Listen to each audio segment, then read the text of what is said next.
Bien, en fait, la démarche va se dérouler en plusieurs étapes. La première démarche, ça consiste à faire une recherche sur le terrain pour dresser le portrait des réalités qui sont vécues par les gens sur l'île et aussi le portrait des besoins des résidents de l'île d'Orléans. Donc, première étape, c'est la recherche. Ensuite, on veut identifier avec la collectivité des enjeux sur lesquels on voudrait travailler. Troisième étape, on veut mettre en place peut-être des nouveaux services ou mieux faire connaître les services qui sont déjà disponibles sur l'île.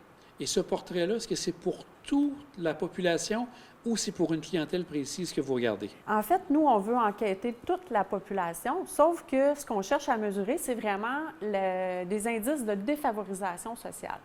Mais c'est la défavorisation sociale prise au sens large. Souvent, on pense à défavorisation, on pense à pauvreté, on pense à des difficultés financières ou plus matérielles, mais la défavorisation prise au sens large, là, on parle de pauvreté, oui, matérielle ou financière, mais aussi la pauvreté culturelle, la pauvreté sociale. Donc, peut-être les difficultés à accéder à l'éducation supérieure, par exemple, ou les bibliothèques, des choses comme ça, ou aussi l'isolement, la solitude. Donc, déjà, à partir des statistiques, on a identifié des clientèles plus vulnérables là, sur l'île, qui sont les personnes âgées, si on parle d'isolement, de solitude. Aussi les jeunes, donc la jeunesse, on se rend compte que c'est peut-être pas nécessairement facile. Donc, déjà, pour aller à l'école secondaire, il faut sortir de l'île, donc les écoles, donc les jeunes, puis aussi les familles monoparentales, parce qu'il y a quand même, bien, on s'intéresse aux familles en général, mais on a identifié déjà comme population vulnérable les familles monoparentales sur l'île. Cette démarche, est-ce qu'elle était prévue avant la pandémie ou c'est la pandémie qui a amené la démarche, ou un ou l'autre, c'est ça que je dois voir avec vous? Je pense qu'elle a été prévue. Elle a été mise sur la glace et elle a été repartie. Donc, on avait déjà... quoique moi, j'ai été embauchée là, au mois de novembre dernier, donc je ne connais pas tout ce qui s'est passé avant mon arrivée, là, mais ce que j'ai compris, c'est qu'on avait déjà fait la demande de subvention.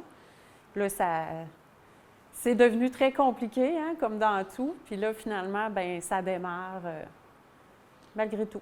Donc, la pandémie a sûrement amené d'autres éléments qui vont être importants à surveiller. Effectivement, effectivement. Donc, c'est une des questions que je me pose, en fait. Est-ce qu'on veut distinguer la réalité normale, entre guillemets, de la réalité pandémique?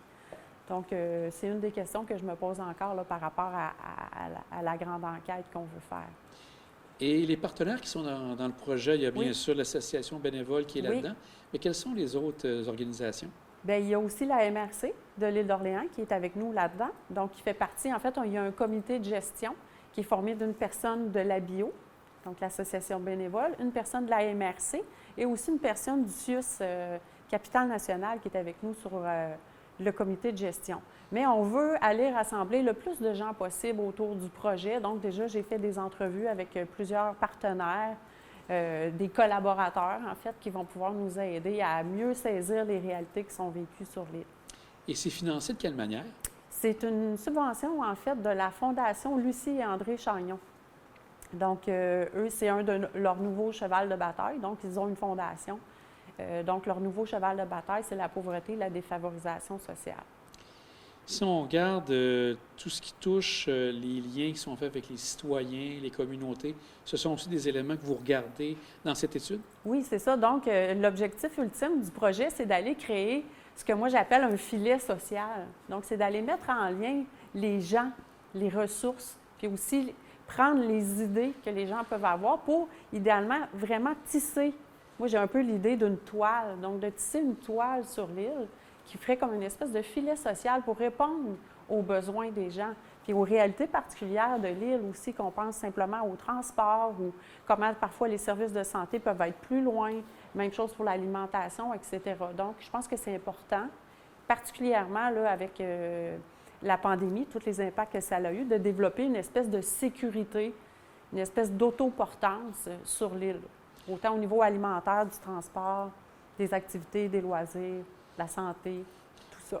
Je pense à des personnes, justement, vous avez parlé de la MRC, sûrement que les différentes mairies et conseils de ville sont sûrement approchés pour ce projet. Oui, tout à fait. Donc, on ne les a pas rencontrés encore, mais on veut rencontrer les directeurs généraux là, des différentes municipalités, le conseil des maires aussi.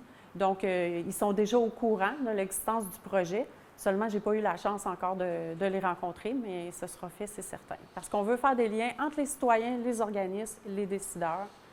Donc, j'ai regardé la partie aussi, vous dites l'aspect sécurité aussi qui est sûrement regardé. Est-ce que des gens comme la Sûreté du Québec seront mis en œuvre de ce côté-là aussi? J'y avais pas pensé. Ça pourrait être éventuellement des éléments à regarder. les éléments. Donc bien. aussi, j'essaye, je ne veux pas faire, parce que présentement, je suis en train de préparer un questionnaire qui va être envoyé à tous les résidents, à toutes les adresses de l'île.